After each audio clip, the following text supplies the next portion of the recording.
আসসালামু আলাইকুম, কেমন আছেন সবাই? আশা করি আলহামদুলিল্লাহ ভালো আছেন। আলহামদুলিল্লাহ আমিও অনেক ভালো আছি। তো আজকের ঘরোয়া খাওয়া দাওয়ায় তোমাদের সবাইকে স্বাগত। তো আজকে আছে স্পেশাল একটা মজাদার খাবার। তো এটা হচ্ছে চিতই পিঠা। আর এখানে আছে দেশি মুরগির লেগ পিস, একেবারে ভুনা ভুনা। তো তোমরা দেখেই অবশ্যই তোমাদেরও খেতে মন চাইছে। দেরি করবে না, আশেপাশে যদি এরকম চিতই পিঠা বানিয়ে থাকে তাহলে তোমরাও যে অবশ্যই কিনে খেয়ে ফেলো। আর এই দেখো, চিতই পিঠা বাঙালিদের খুবই পছন্দের। গ্রাম দেশে কিন্তু এই চিতই পিঠা অনেক, মানে কোথাও মেহমানদারি করলে ওরা চিতই পিঠা দিয়ে মেহমানদারি করে। আর আমরা কি করি? আমরা শহরের মানুষেরা পোলাও, গোস্ত, কোরমা এটা সেটা দিয়ে আপ্যায়ন করি। কিন্তু গ্রামে কিন্তু এই পিঠাটা, শুধু এই পিঠা নয়, হরেক রকমের পিঠা দিয়ে মানুষকে আপ্যায়ন করানো হয়। তো এখানে আছে দেশি মুরগির ভুনা রেসিপি, আর এখানে আছে চিতই পিঠা। Let's start. তোমাদের অবশ্যই ভিডিওটি ভালো লাগলে লাইক, কমেন্ট, শেয়ার করবে, অবশ্যই সাবস্ক্রাইব করে দিবে। আশা করি সবাই ভালো লাগবে, প্রথম থেকে ভিডিওটি শেষ অবধি দেখবে। Let's start.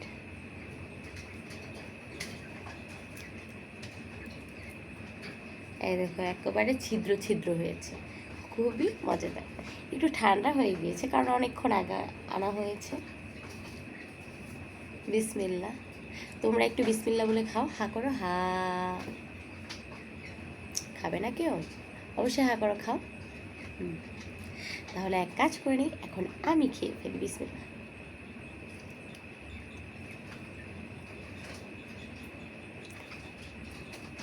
তোমাদের কি বলবো, অসাধারণ অসাধারণ।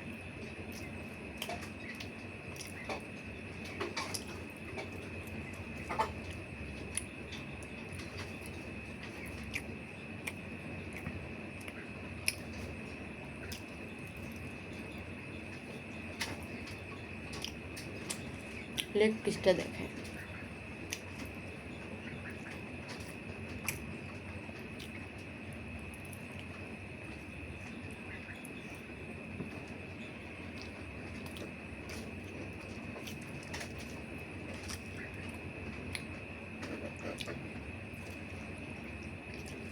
এই পিঠাটা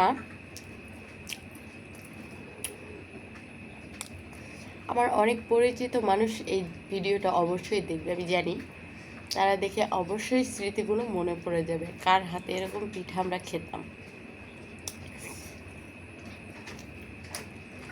ছোটবেলায়।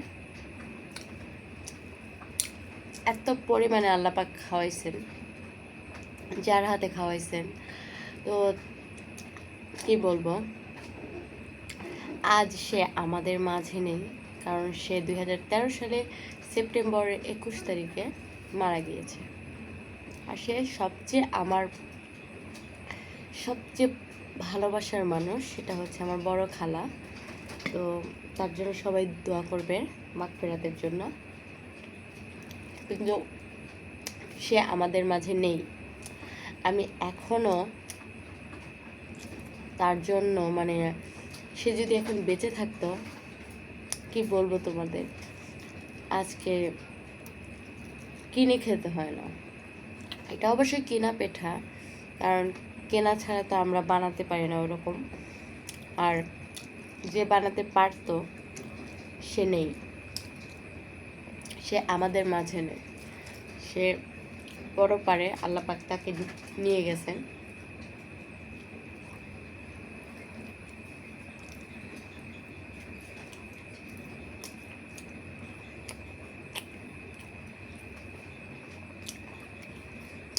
তার জন্য আমার সব সময় দোয়া থাকবে, শুধু আমার নয়, পুরো ফ্যামিলি। শুধু সে এই পিঠা নয় ভাই, এটা তো কেনা পিঠা। আমরা ছোটোবেলায় এর চেয়ে বড় বড় করে এরকম চিতই পিঠা খেয়েছি। আর ঘরে বানিয়ে গোস্ত, গরু বা মুরগি বা ভিজিয়ে দুধ চিতই, তারপর ভাপা পিঠা, সেওই পিঠা, মানে শ্যামাই পিঠা বলে যেটাকে, ভুলতে পারবো না ভাই, এখনো মুখে আমার লেগে আছে, ভুলতে পারবো না।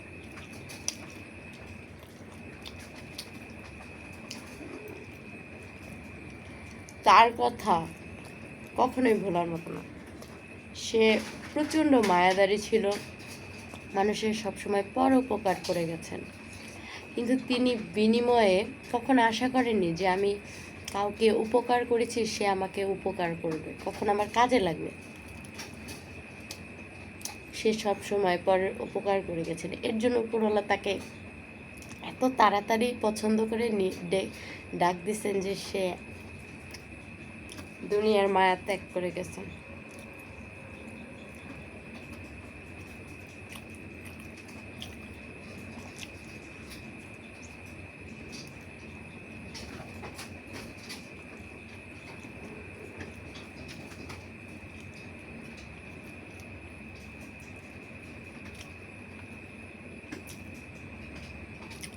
শুধু আমার খালার কথা বলবো, আমার খালও ঠিক তেমনই মানুষ ছিলেন। আমরা যখন ছোট ছিলাম, বাজার থেকে এত বড় বড় সাইজের প্রত্যেকটা আম, ফজলি আম, ঠিক আছে, এখন সেই আম আমি চোখেই দেখি না। তখন ফজলি আম ঠিক এক একটা 1 কেজির ওপরে থাকতো। এরকম আম আমাদেরকে 2টা করে, ছোট আমরা তখন 4-5 বছর বয়স, তখনই আমার সেই খালু, আমরা আব্বা বলতাম, সে আমার আব্বা, সে আমাদেরকে আম দিয়ে বসিয়ে দিত যে তোমরা এগুলা এখন খাইতে পারলে তোমাদেরকে আরও আয়না খাওয়াবো। তো আসলে তখন কাঁচা থাকলেও মানে ইয়াম, ফজলি আম, কাঁচা আমি প্রচুর মিষ্টি থাকতো। আর এখন সে আম তো দেখি না, এখন কত রকমের নাম বের হয়েছে, আমরুপালি, হ্যাঁ, তারপর হাড়িভাঙা আম, তারপর আগে যখন ছোট ছিলাম তখন কি আম ছিল, তখন ছিল ল্যাংড়া ফজলি, একটা মিষ্টি থাকতো, একটু টক মিষ্টি থাকতো, আর দেশি আম থাকতো, মানে সেই স্বাদ থাকতো। কিন্তু ভাই সেই স্বাদ এখন আর পাই না। যতই দিন যাচ্ছে ততই আপডেট হয়ে দিনের সাথে যুগের সাথে সব কিছুই পরিবর্তন। আগে ছোটোবেলায় ঈদের ঈদের দিনের কথাই বলি আপনাদের সাথে, ছোটোবেলার কথা মনে পড়ে গেল।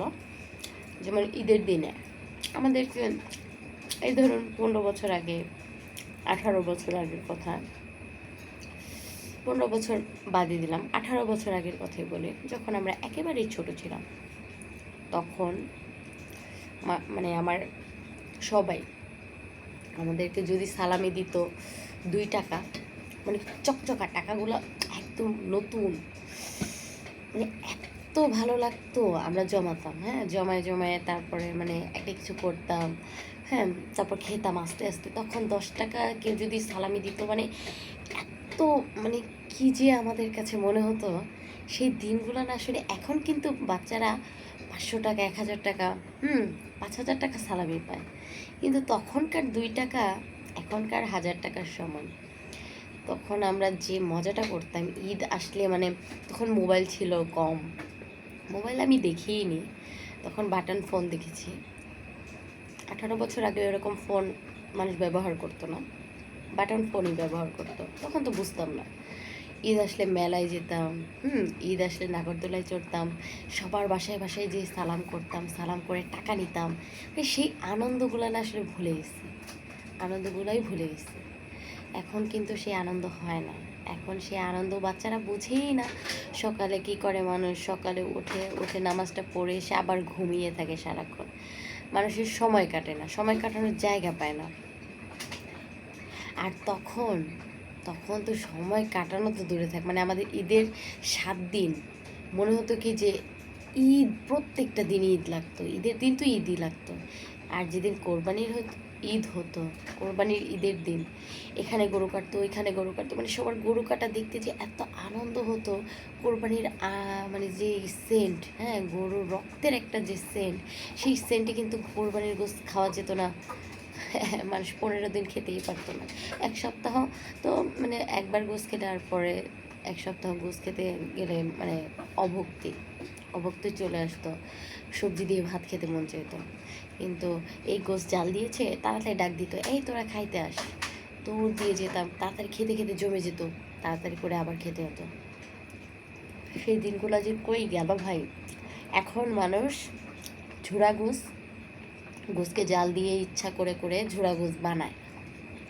আর তখন ঝুরা গোশ কী কী করে বানাতো আমি বলি, আপনারা আমার অভিজ্ঞতায় যারা দেখেছেন তাদেরকে বলে, তারা তো জানেনি, যারা না জানেন তাদেরকে বলি। ঝুরা গোশ এখন কী করে বানায়, আর আগে গোশ জাল দিতে দিতে দিতে দিতে 4-5 দিন হয়ে গেলে ওই গোশটা সুন্দর মানে খুলে খুলে, হ্যাঁ, গোশের থেকে ছেড়ে ছেড়ে তারপরে দেখা যায় কি ঝুরা গোশ হয়ে যেত। ওটা দিয়ে মুড়ি দিয়ে খেতে, ওটা দিয়ে গরম গরম ভাত দিয়ে খেতে, মানে অসাধারণ অসাধারণ সেই দিনগুলো না। মনে হয় কি যে যদি আমি এখন ওই যুগে ফেরত যেতে পারতাম। আসলে সেইটা আর সম্ভব না।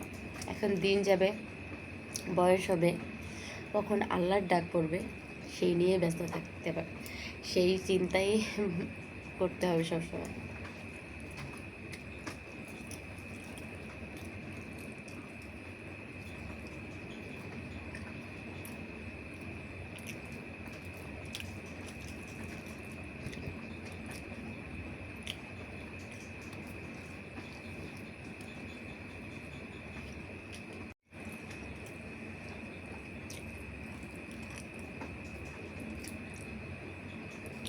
অনেকেই হয়তো বিশ্বাস করবেন না আমার এই পিঠা খেতে গেলে ভাই, যে সত্যি কথা, আমি শুধু একজনের কথাই মনে পড়ি। একদিন একটা ফেসবুক পেজে হরেক রকম পিঠা তারা বিক্রি করে, তো ভাই আমি সেই পিঠা যখন দেখছি, যখন আমার খালার কথা মনে পড়ে গেছে, আমি নিজেকে মানে কি বলবো, আমি এত পরিমাণে কান্না করতেছিলাম। তখন আমার ছোট ভাগ্নি আছে, সে আমার চোখের পানি মুছে দেয়, আমাকে জিজ্ঞেস করে আমার কি হয়েছে, আমি কান্না করি কেন। পরে আমি বললাম, মানে আমি কথা বলতে পারতেছিলাম না তখন। তারপর যখন কিছুক্ষণ পর প্রায় আধা ঘন্টা এরকম কান্নাকাটি করলাম, তারপরে যখন কান্নাকাটি শেষ হলো তখন আমার ভাগ্নি জিজ্ঞেস করলো। তারপর আমি বললাম যে আমার খালার কথা মনে পড়ছে। তো বলে, খালামণি তুমি যে কান্না করলা কী কারণ? আমি বললাম আমার খালার কথা মনে পড়ছে, তুমি তো আমাকে খালামণি বলো, আমি আমার খালাকে কখনো খালামণি বলতাম না, খালা বলতাম।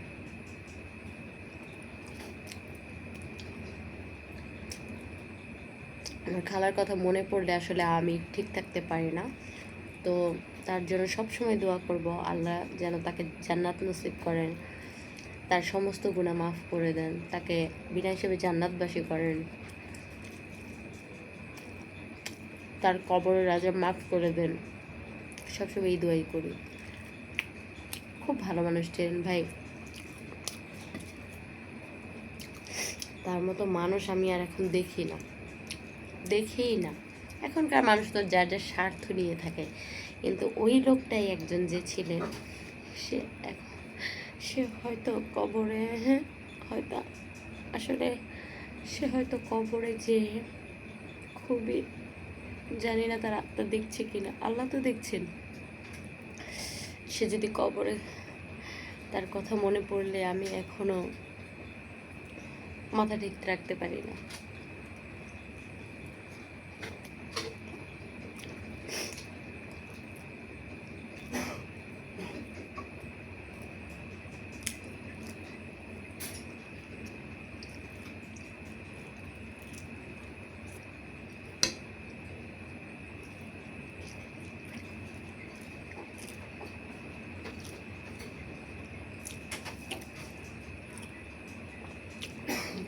তো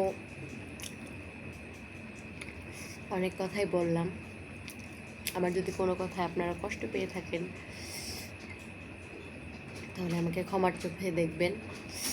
আর আজকের মতো বিদায় নেব। সবাই ভালো থাকবেন, সুস্থ থাকবেন। আর এগুলা খেতে পারবো না, যেহেতু খালার কথা মনে পড়ে গেছে, সবাই তার জন্য দোয়া করবেন। আজকের মতো বিদায় নেব। আল্লাহ হাফেজ।